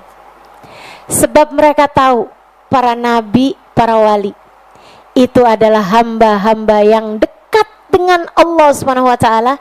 Itu sebabnya mereka menjadikannya sebagai wasilah. Bahkan teman-teman yang menyedihkan, saya pernah berziarah dekat sini di Jakarta, di daerah di sekitar Ancol. Saya masuk ke satu masjid yang warnanya semuanya merah. Di daerah yang orang biasanya sebut apa itu, pecinan ya, itu kayak gitu ya. Itu teman-teman saya sekalian, di dalamnya terdapat makom salah satu dari habaib-habaib kita yang diziarahi kebanyakannya justru oleh orang-orang yang bukan beragama Islam. Kenapa? Karena beliau ini, Habib ini, menikah dengan seorang anak perempuan dari Raja Cina. Jadi beliau sama istrinya dimakamkan di situ. Sedih hati saya karena di tempat makamnya beliau itu banyak sekali dari alat-alat yang bukan alat-alat kita untuk berziarah, gitu ya. Nah, kalau kita kan suka pakai wangi-wangian duri dupa, gitu kan. Nah, itu ada banyak tuh diantara mereka yang dipakai buat sesembahannya mereka gitu. Yang menyedihkannya itu. Tapi dari situ saya belajar bahwa bagaimanapun orang di atas muka bumi ini mau nyembah Tuhan lain selain Allah, tapi kalau urusan dijadikan wasilah kepada Allah Subhanahu wa taala, perantara menuju Allah Subhanahu wa taala, nggak lain nggak bukan yang mereka rasakan kebenarannya, kemanfaatannya, doa mereka diijabah di tempat tersebut, tetap juga kepada para nabi-nabinya Allah dan para wali-walinya Allah. Hamba-hamba yang dekat dengan Allah Subhanahu wa taala, dan mereka ini para wali-walinya Allah adalah orang-orang yang yarjuna rahmatahu wa yakhafuna adzabah. Semasa hidup mereka tidak pernah berharap kecuali kepada Allah dan tidak pernah takut kecuali dari Allah. Harapnya hanya kepada Allah dan takutnya mereka hanya dari Allah. Yang mereka harapkan adalah kasih sayang Allah, yang mereka takutkan adalah azab dan murka dari Allah. Inna adzaba rabbika kana mahdura. Karena memang azabnya Allah itulah yang seharusnya paling ditakutkan dan dikhawatirkan. Wa qala ta'ala innahum kanu yusari'una fil khairat wa yad'unana raghaban wa rahaba wa kanu lana khashi'in. Kata Allah dalam surat Al-Anbiya ayat 90. Kata Allah, innahum kanu, sesungguhnya mereka ini, kanu yusari'una fil khairat, adalah orang-orang yang bersegera mengerjakan kebaikan. Wa yad'unana, dan mereka hanya berdoa memanggil kami, memanggil Allah Subhanahu wa taala, raghaban wa rahaba. Raghaban dalam keadaan rindu, wa rahaba dalam keadaan takut. Saat rindu mereka memanggil kami, saat hati mereka diliputi rasa cinta, mereka menyebut-nyebut kami.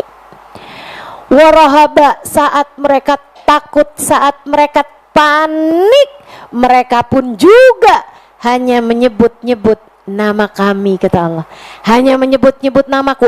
Ustazah, kami tuh kayak banyak gitu Ustazah. Oh enggak, itu kalau sama kita, teman-teman. Ini saya kasih tahu juga nih ya, cara terjemahin Al-Quran, cara terjemahin firman Allah Subhanahu wa taala. Sebelumnya saya akan buka dulu ini ya, ayatnya di surat Al-Anbiya. Surat Al-Anbiya ayat 90. Anbiya ini adalah surat yang ke-21. Ayatnya adalah ayat yang ke-90.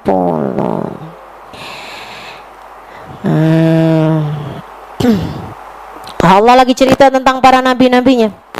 Allah lagi cerita tentang al-anbiya, itu kan para nabi-nabinya Allah SWT. Allah lagi cerita nabi-nabi yang lain-lain nih kan. Allah lagi cerita di ayat yang ke-87 tentang Nabi Yunus. Habisnya itu Allah SWT cerita tentang Nabi Zakaria. Habisnya Allah SWT cerita tentang para nabi-nabi yang lain. Nah, nih Allah lagi cerita sebelumnya tentang Nabi Yunus berada dalam perut ikan, gitu kan? A'udzu billahi minasyaitonir rajim. Wa dhannuni dhaba mughadiban fa dhanna an lan naqdir alaih fanadha fid dhulumati an la ilaha illa anta subhanaka inni kuntu minadh dhalimin. Ingat-ingat ceritanya tentang Dhannun, wahai Nabi Muhammad. Ingat-ingat ceritanya tentang Dhannun. Siapa tuh Dhannun? Nabi Paus. Nabi Paus. Siapa Nabi Paus? Nabi yang pernah masuk dalam perutnya ikan paus. Idzahaba mughadiban, ketika dia pergi dalam keadaan marah, dalam keadaan ngambek sama kaumnya karena nggak diikutin. Fadalla an lan naqdir alaih, dia pikir kekuasaan kami tidak akan bisa meraih. Maksudnya dia pikir dia bisa lari dari kami. Fanada fid dhulumat, akhirnya malah kami jadikan ia masuk dalam perut ikan paus. Fanada fid dhulumat, maka dia pun memanggil-manggil kami saat dia berada dalam lapisan-lapisan kegelapan. Kok bisa Allah nyebutnya enggak fid dhulmah tapi fid dhulumat, di dalam lapisan kegelapan, dalam kegelapan, di dalam kegelapan, di dalam kegelapan? Karena kami jadikan ia berada dalam perut ikan. Nah, si ikannya ini, ikan paus ini teman-teman, enggak pernah ada di permukaan. Ikannya ini nyelam aja, dia masuk di dalam perut ikan, sampai di dalam perutnya lautan, di dalam dasarnya lautan, di dalam dasarnya lautan, sampai benar-benar puluhan kilometer dari atas permukaan.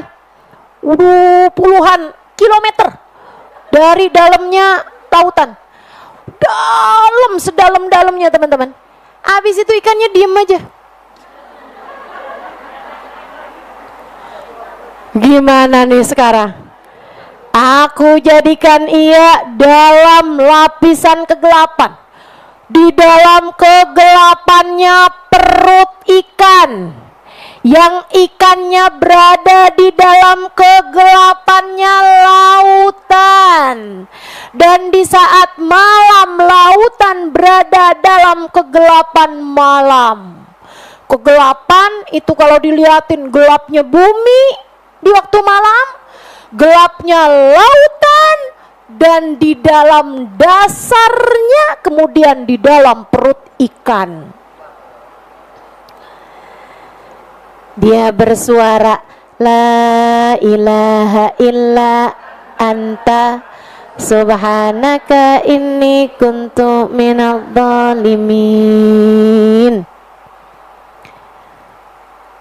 Suaranya terdengar sampai ke atas arusnya Allah SWT.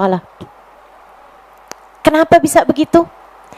Padahal suara saya ini aja nih, kalau nggak pakai mic nggak kedengeran sama yang di atas, nggak kedengeran sama yang di belakang, nggak kedengeran sama yang di depan rumah sana. Tapi kok ini suaranya Nabi Yunus berada dalam perut ikan di tengah lautan. Kok bisa kedengaran sama suara sama malaikat yang ada di atas arsy-Nya Allah SWT? Karena suaranya tidak keluar dari tenggorokan, karena suaranya tidak keluar dari mulut, tapi suaranya keluar dari kekuatan tanpa batas. atas bernama ruh, bernama hati. Makanya kamu kalau zikirnya jangan keluar dari mulut. Kalau keluar dari mulut teman-teman, itu yang dengar cuman ama semut di dinding, ya kan? Yang dengar cuman semut di dinding teman-teman. Kamu kalau zikir apalagi di kegelapan malam, nah itu jangan keluar dari mulutmu zikirnya, keluarnya dari hatimu, keluarnya dari hati. Kamu sebut nama Allah, Allah, Allah. Kamu panggil, ya Allah, liatin saya napa ya Allah. Ya Allah, saya hambamu, engkau Tuhanku ya Allah. Ya Allah, aku panggil namamu ya Allah. Tolong liatin saya ya Allah, ya Allah. Sepertiga malam terakhirmu, ketika engkau bangunkan hamba-hamba tercintamu dan mereka sungguh-sungguh beribadah padamu, ada aku yang tak mengerti bagaimana cara menjadi hambamu. Ada aku ikut bangun di sepertiga malam terakhirmu. Di antara mereka yang ruku dan sujud, ada aku yang belajar ruku dan belajar sujud. Anak bawang, tahu anak bawang nggak? Sebenarnya nggak pantas ikutan sekolah, tapi karena dia ikutan barengan sama kakaknya, akhirnya dimasukin juga ke kelas, namanya anak bawang. Saya nggak pernah nanya tuh bawang merah apa bawang putih. Pokoknya sebutannya anak bawang. Saya suka ngerasa begitu kalau lagi bangun di sepertiga malam terakhir. Ya Allah, nih anak bawangmu nih ya Allah. Yang lain-lain mah lagi pada sholat, saya mah belajar sholat ya Allah. Yang lain-lain lagi pada ruku, pada sujud. Nih Halimah kecil ini hanya sedang belajar ruku dan sujud. Ya Allah, yang lain-lain sedang berzikir menyebut namamu. Halimahmu hanya sekedar anak bawang, ikut-ikutan menyebut namamu juga, meskipun ia sejatinya belum mengerti apa-apa tentangmu. Tapi ya Allah, bukankah anak bawang ikutan juga kalau lagi dikasih walaupun pura-pura? Maka kasih saya juga ya Allah, sebagaimana Engkau telah memberi kepada hamba-hambamu yang sejati.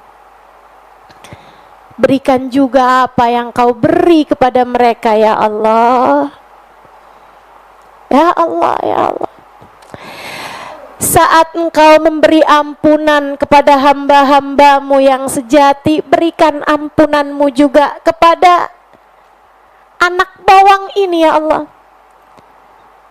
Karena meskipun ia hanya sedang belajar ruku, belajar sujud, tapi dosanya beneran ya Allah. Saat diri ini mengerjakan dosa, dosanya mah beneran. Makanya ampunannya kasih beneran ya Allah.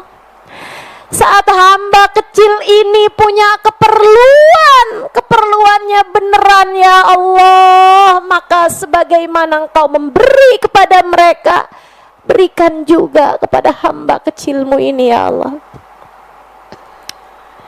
Karena sebagaimana hamba-hambamu yang beneran-beneran minta surga, hamba yang ini walaupun kecil-kecilan juga berharap surgamu ya Allah, dan takut terhadap nerakamu.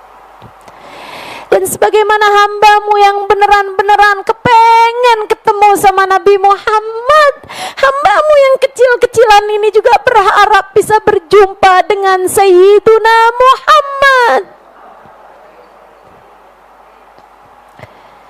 Maka berikan juga kepada hambamu ini ya Allah apa yang dia inginkan dari hajat-hajat dunia maupun akhirat. Begitu. Kita kalau doa, ya, doanya jangan pakai lisan yang ini, pakai lisan yang ini, pakai lisan yang hatimu.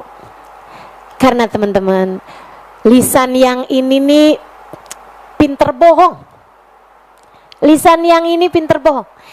Tapi lisan yang di dalam sana itu, lisan hatimu nggak pinter bohong. Makanya Allah dan segenap malaikat-malaikatnya hanya mau mendengar dari lisan yang tak pandai berbohong. Saat kamu menyebut namanya, sebutlah dengan lisan hatimu, bukan hanya dengan lisan bibirmu itu. Nabi Yunus bin Matta saat memanggil nama Allah, ia nggak pakai lisan bibirnya, yang ia pakai adalah lisan hatinya. Itu sebabnya suaranya didengar bahkan oleh malaikat-malaikat yang ada di atas arsy-Nya Allah Subhanahu wa taala, dan mereka bertanya kepada Allah, sautun ma'ruf fi makanin majhul. Ya Allah, kami dengar suara yang begitu familiar, akan tetapi kami tidak tahu dari mana suara ini berasal. Allah menjawab, innahu sautu abdi Yunus fi batnil hut. Itu adalah suara hambaku Yunus dari dalam perut ikan. Bagaimana jika suatu hari Allah berkata kepada para malaikatnya, itu adalah suara hambaku Fulanah bintu Fulan dari tempat Fulani. Itu adalah suara hambaku Halimah Halidrus dari Tebet. Itu adalah suara hambaku Sida dari Condet. Gimana? Itu adalah suara hambaku Khadijah dari Kampung Tengah.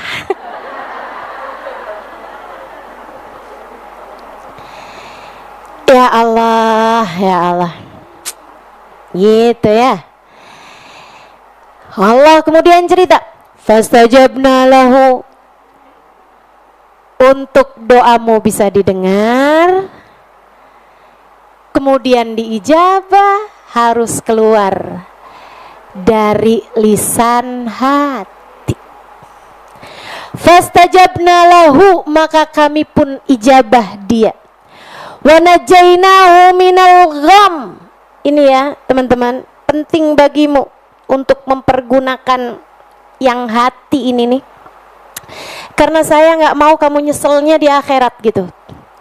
Ketika kamu nyampe di akhirat, kamu bilang, ya Allah, mana tuh saya punya zikir banyak, saya punya Quran banyak, saya punya doa banyak, saya punya sholat banyak, saya punya ibadah banyak, kok nggak ada catatannya, kok nggak diterima, atau lo nggak denger? Karena ternyata ia tidak pernah sampai dari lisan hatimu, ia hanya sampai di lisan tenggorokanmu itu. Emang ada ustazah kayak gitu? Banyak. Ini saya cerita ya, teman-teman sekaligus sekalian, Nabi Muhammad pernah cerita tentang umat yang kemudian tersesat sampai membunuh Sayyiduna Ali bin Abi Thalib. Ada kaum Khawarij namanya, membunuh Sayyidina Ali bin Abi Thalib karamallahu wajhah wa radhiyallahu ta'ala anhu warda. Sebelum itu terjadi, puluhan tahun sebelum itu terjadi, Nabi Muhammad sudah ceritakan tentang aliran ini, tentang kelompok ini. Orang-orang yang Katanya Nabi Muhammad sallallahu alaihi wasallam, cirinya dikasih tahu sama Nabi Muhammad sallallahu alaihi wasallam. Katanya Nabi nih, mereka baca Quran fasih kama unzil, kayak diturunkan. Maksudnya persis kayak Nabi Muhammad baca Qurannya kayak gitu tuh, baca Qurannya khoknya khok gitu, qafnya qaf gitu, dobnya dob gitu. Paham maksud saya? Keluar makhrajnya tuh udah bagus banget, sempurna. Ini Nabi yang cerita nih, Nabi yang cerita. Katanya Nabi Muhammad SAW, sesudah Nabi Muhammad menceritakan tentang ashqal qaum. Ashqal qaum, apa tuh ashqal qaum? Orang yang paling celaka, orang yang paling rusak, orang yang paling hancur, sehancur-hancurnya orang. Nabi Muhammad tanya sama Sayyidina Ali, "Arafta man ashqal qaum ya Ali?" Kamu tahu siapa orang paling celaka wahai Ali? Katanya Sayyidina Ali, bukankah mereka adalah orang-orang yang membunuh Nabi Allah Saleh, yang menyembelih untanya Nabi Allah Saleh. Ibu-ibu, ini nih susahnya nih ya kalau ngajar bukan di pesantren. Nyambungnya susah. Ibu-ibu kok dibilangin untanya Nabi Allah Saleh, cerita yang mana nih ya? Iya kan? Mukamu itu loh kelihatan. Repot. Aduh, ini ya. Belajar ilmu agama ini juga kelasnya jauh ternyata. Sayyidina Ali jawab kayak begitu gitu kan. Ada tuh fa'aqruha fadamdama alaihim rabbuhum bidambihim wasawatu ashqah, ada di atasnya tuh kan, ashqal qaum gitu. Jadi Sayyidina Ali jawab gitu, bukankah mereka adalah yang menyembelih untanya Nabi Allah Saleh ya Rasulullah?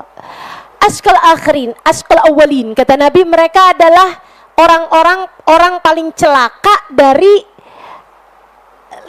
orang-orang pertama gitu. Tapi akan ada wahai Ali orang yang paling celaka dari umat zaman akhir ini gitu. Siapa dia wahai Rasulullah? Orang yang kelak akan membunuhmu wahai Ali. Ashqal akhirin. Makanya Sayyidina Ali itu udah tahu bahwa beliau tuh akan matinya dibunuh, teman-teman. Tahu Sayyidina Ali matinya dibunuh kapan? Ini nggak pada suka baca sejarah bagaimana di sini? Senangnya kita diceritain aja Ustazah. Sayyidina Ali tuh berangkat sholat subuh, teman-teman, dibunuh. Yang bunuh Sayyidina Ali itu bukan orang yang aku benci Islam, aku harus membunuh pemimpin Islam saat ini, yaitu Sayyidina Ali bin Abi Thalib. Bukan. Nih saya kasih tahu. Makanya sama Nabi Muhammad itu disebut sebagai orang paling celaka, orang paling binasa, karena dia membunuh Sayyidina Ali dengan pemikiran, saya harus menyelamatkan Islam dari orang yang paling berbahaya dan menyesatkan umat Islam, yaitu Ali bin Abi Thalib. Hati-hati, kesesatan berpikir. Dalam pandangannya Sayyidina Ali adalah orang kafir yang bisa membuat kafirnya umat Islam. Dalam pandangannya Sayyidina Ali adalah pelaku bid'ah yang bisa bikin umat Islam ini menjadi rusak karena Sayyidina Ali. Dari sini kamu bisa tahu orang yang suka ngafirin orang Islam, orang yang suka musyrikin orang Islam, orang yang suka menganggap tersesat dan membid'ah-bid'ahkan umat Islam, itu seringkali berasal dari kelompok yang semacam ini. Bahkan yang sekelas Sayyidina Ali bisa dianggap sesat. Gimana sih? Ini cara mikirnya gimana? Sampai dia ini dari kesesatan berpikirnya mengikuti kelompok tersesat ini, teman-teman saya sekalian. Yang pokoknya gini nih, kita mengikuti Al-Quran. Al-Quran bilang gimana kita ikut. Nggak bisa ada ceritanya mengikuti ulama ini, ulama itu, nggak bisa. Quran. Gitu cara mikirnya. Wah, ini Ali bin Abi Thalib udah nggak sesuai dengan Al-Quran. Mari darahnya halal buat kita. Kayak gitu. Dia akhirnya puasa 40 hari, teman-teman. Dalam puasanya 40 hari itu, dia bilang, saya akan mengerjakan satu ibadah besar yang dengannya saya akan menuju Allah Subhanahu wa Ta'ala, yaitu membunuh Ali bin Abi Thalib. Saya akan mengawali ini dengan 40 hari puasa. Selama 40 hari itu, tiap hari dia menajamkan pisaunya seraya membubuhkan racun mematikan di atasnya. Kayak gini kondisinya. Serem banget saya ketika menceritakan ini. Betapa ajaran sesat yang diawali dari kesesatan berpikir, teman-teman, saudaraku sekalian, bisa sampai sebegitunya nyangkain membunuh Sayyidina Ali adalah sesuatu yang bisa bikin dia masuk surga. Rusak banget kan ini. Makanya hati-hati. Makanya salah satu dari doa saya, teman-teman, saya mendoakanmu dan mendoakan umat Islam, mendoakan keluargamu semua. Ya Allah, jauhkan dari ajaran-ajaran sesat, jauhkan dari aliran-aliran sesat, jauhkan dari sesuatu yang membuat mereka menyangka dirinya sudah beribadah, ternyata sebegitu tersesatnya gitu. Saya berdoa sama Allah, minta sama Allah agar kita semuanya diselamatkan Allah Subhanahu wa Ta'ala. Saudara sekalian, ketika Nabi Muhammad bercerita tentang mereka ini, Nabi Muhammad cerita, yaqra'unal Qur'an kama unzil. Mereka kalau baca Quran fasihnya luar biasa. Tapi kata Nabi Muhammad, walakinnal Qur'an, akan tetapi Al-Quran yang mereka baca hanya sampai di tenggorokan, tidak pernah sampai ke dalam hati mereka.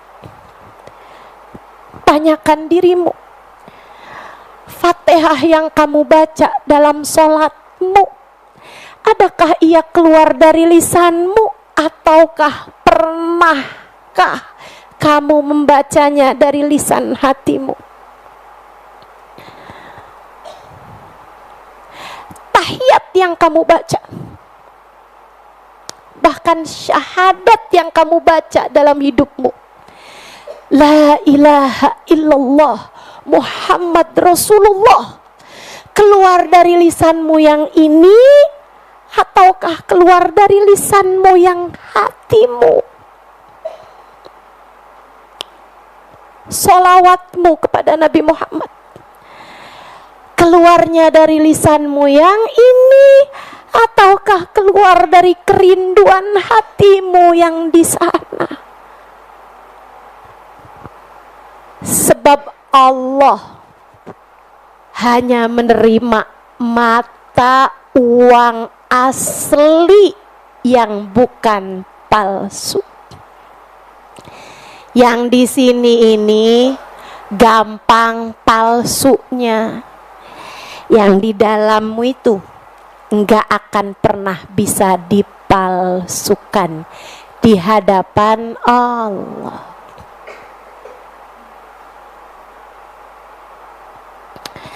Fastajabna lahu wa najjaynahu minal gham wa kadzalika nunjil mu'minin. Kami ijabah doanya Yunus. Wa najjaynahu minal gham, kami selamatkan ia dari segala kesumpekannya. Wa kadzalika nunjil mu'minin, demikian kami menyelamatkan hamba-hamba kami yang beriman. Wa Zakaria idnada rabbahu rabbi la tadarni farda wa anta khairul warithin. Dan ingatlah tentang kisah Zakaria ketika dia memanggil Tuhannya, Kira-kira manggilnya pakai lisan yang ini apa pakai lisan yang hati? Yang hati. Apa katanya Nabi Zakaria? La tadarni farda. Ya Allah, jangan biarkan aku sendirian. Indah-indah. Itu kalau bahasanya hati tuh, kalau diterjemahkan dengan lisan, indah-indah teman-teman saudara sekalian. Bahasanya hati itu, bahasanya lisan tuh nggak cukup untuk menyampaikan keindahan-keindahan. Makanya orang tuh kalau hatinya indah, bahasanya jadi indah-indah teman-teman. Makanya kenapa selalu aja pujangga yang kamu dengarkan bait-bait syairnya itu terdiri dari para ulama-ulama dalam Islam ya, dalam Islam. Habibana Ali Habsyi, punya diwan Habsyi. Imamul Haddad punya diwan Haddad, kan begitu kan? Begitu. Imamun Syafi'i punya diwan Syafi'i. Para ulama-ulama kita itu ahli ulama gitu kan, ahli ilmu, itu bahasa mereka tuh indah-indah karena yang dari hati itu memang keindahannya luar biasa. Mudah-mudahan Allah karuniakan kepada kita sekalian. Wa Zakaria idnada rabbahu rabbi la tadarni farda wa anta khairul warithin. Ya Allah, jangan biarkan aku sendirian. Engkau adalah seindah-indah zat yang memberikan warisan. Itu Nabi Zakaria lagi doa. Doa apa? Doa minta anak. Kita kalau doa minta anak kan, ya Allah kasih saya anak, kenapa ya Allah? Nabi Zakaria mah nggak gitu. Karena doanya tidak keluar dari lisan, doanya keluar dari hati. Makanya indah jatuhnya. Fastajabna lahu, kami pun ijabah. Wa wahabna lahu Yahya wa aslahna lahu zaujah. Kami pun berikan kepadanya keturunan yaitu Yahya. Allah kalau lagi ngasih teman-teman, yang dikasih bukan anak, yang dikasih bukan hanya anak, tapi seorang nabi. Dikasihnya Yahya, subhanallah, dikasihnya Nabi Yahya. Mintanya anak, dikasihnya anak yang seorang nabi. Itu kalau Allah mau ngasih tuh kayak gitu tuh. Allah kalau mau ngasih kayak gitu. Makanya kalau minta tuh sama Allah aja, minta anak, dikasihnya anak yang seorang nabi. Cakep. Itu kan kayak orang minta 10 dikasihnya 1000. Allah doang tuh yang bisa ngasih kayak begitu, yang bisa ngasih kayak gitu. Makanya kalau minta jangan sama orang. Kamu kalau minta sama suami, minta 1 juta dikasih 100.000. Betul? Betul? Kamu mintanya sama orang sih. Ayo kalau mintanya sama Allah Subhanahu wa taala.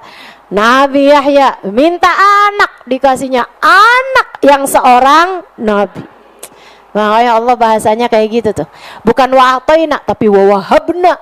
Maka kami pun menganugerahinya Yahya.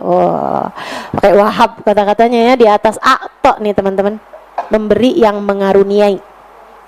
Wa aslahna lahu zaujah, dan kami pun jadikan istrinya dapat mengandung. Padahal tuh istrinya, Nabi Yahya nih keren, Nabi Zakaria nih keren banget ya. Nabi Zakaria keren banget loh. Beliau tuh doa nggak pakai mikirin cara. Teman-teman, Nabi Zakaria ini doa minta anak di saat usia beliau itu 90 tahun. Istrinya di atas 80 tahun, dan nenek-nenek istrinya. Istrinya tuh kayak, maksudnya kalau umur sekarang tuh kayak 80-an tahun gitu. Udah tua banget. Rambutnya tuh udah kayak gitu. Nabi Ibrahim juga kayak gitu. Nabi Ibrahim tuh dikasih Sayyidah Sarah itu ketika hamil Nabi Allah Ishak tuh kan, baru segini aja udah keliru-keliru. Nabi Ibrahim ketika dikasih Nabi Allah Ishak dari istrinya yang bernama Sayyidah Sarah, itu Sayyidah Sarah itu wakanat ajuzan aqimah, kan gitu tuh Allah cerita tuh. Sayyidah Sarah itu ajuz, nenek-nenek, akim, mandul pula. Udah mandul, nenek-nenek pula. Allah kalau mau ngasih emang napah. Luar biasa banget teman-teman. Allah tuh kalau mau ngasih aja loh. Allah nggak peduli gitu kan. Itu sampai Allah waktu cerita, makanya kalau baca Quran kalau ngerti artinya seneng banget loh kalau baca Quran ngerti artinya teman-teman. Asli saya tuh suka ketawa-ketawa kalau baca Quran. Ya Allah, saya nggak bisa bayangin itu. Sampai istrinya itu bilang, fasokat wajah, istrinya tuh bilang waktu datang malaikat Jibril ngasih tahu kepada Nabi Ibrahim, di situ ada istrinya. Katanya malaikat Jibril, wahai Ibrahim, saya ini diutus sama Allah Subhanahu wa taala kepadamu wahai Ibrahim untuk memberitahu bahwa kamu ini akan segera punya anak dari istrimu ini. Sayyidah Sarah ngeliatin gitu kan. Aneh aja. Sampai ketawa gitu. Sayyidah Sarah tuh sampai terkikik-kikik teman-teman, sampai ngikik-ngikik gitu. Ketawanya tuh sampai bener-bener gitu. Ada-ada aja loh, orang saya udah nenek-nenek gini loh. Aduh, malaikat Jibril nih loh, ada-ada aja.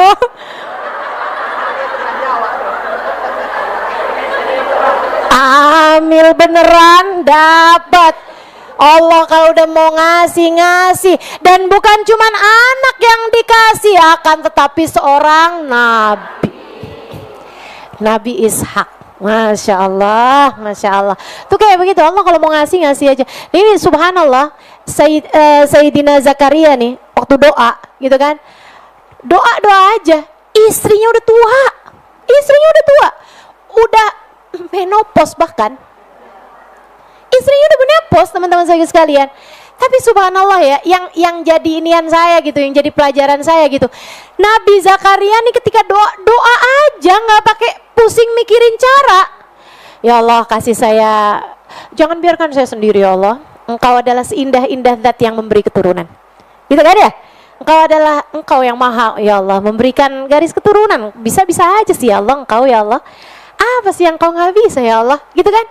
Nabi Zakaria tuh nggak doa misalnya kayak, ya saya dikasih istri yang baru ya Allah, yang muda gitu kan bisa aja, gampang banget kan. Enggak teman-teman, wa aslahna lahu zaujah, Allah Subhanahu wa taala bikin pantas istrinya. Ya maksudnya Allah mau ngasih ya ngasih aja gitu. Sama istrinya yang mana? Ya istrinya yang sekarang ada, istrinya Nabi Zakaria yang udah menopause itu. Subhanallah, luar biasa. Allah kalau mau ngasih aja, kekuasaan Allah Subhanahu wa taala. Wa aslahna lahu zaujah, kan gitu ya. Innahum kanu yusari'una fil khairat. Allah abisnya cerita tentang para nabi-nabinya nih, dari Nabi Yunus, Nabi Zakaria, semua nabi-nabi. Allah bilang, para nabi-nabiku kata Allah, mereka adalah orang yang bersegera melaksanakan kebaikan. Kamu gimana? Bersegerakah kamu ketika melaksanakan kebaikan? Wa yad'unana raghaban wa rahaba. Mereka berdoa kepadaku saat seneng, saat susah. Hatinya raghaban, penuh rindu, penuh cinta padaku. Wa rahaba, dan saat hatinya sedang takut, mereka tidak takut kecuali padaku. Wa kanu lana khashiin. Hamba-hambaku adalah orang-orang yang hatinya selalu khusyuk, hatinya selalu mengingatku. Semoga kita semuanya dijadikan semacam itu. Amin ya rabbal alamin. Sengaja saya nggak berhenti karena diakhiri dengan doa. Semoga kita menjadi salah satu di antara mereka. Sifat-sifatnya para nabi ini biar ada sama kita. bersegera mengerjakan kebaikan, enggak ngarep kecuali kepada Allah, enggak takut kecuali dari Allah. Hati mereka selalu khusyuk mengingat Allah, enggak pernah lupa sama Allah, enggak terlupakan dengan urusan-urusan dunia, enggak sibuknya sama harta, enggak sibuk sama urusan-urusan duniawi, enggak ada. Hati mereka isinya Allah. Hati mereka ngarepnya cuman sama Allah. Hati mereka takutnya cuman sama Allah. Hati mereka khusyuknya, tunduknya hanya kepada Allah. Allahumma ij'alna minhum wa fihim wa ma'ahum birahmatika ya arhamar rahimin. Wa ila hadratin nabi. Al-Fatihah. Bismillahirrahmanirrahim. Alhamdulillahi rabbil alamin. Arrahmanirrahim. Maliki yaumiddin.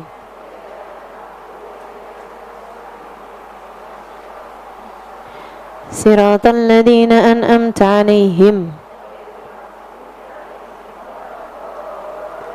Amin.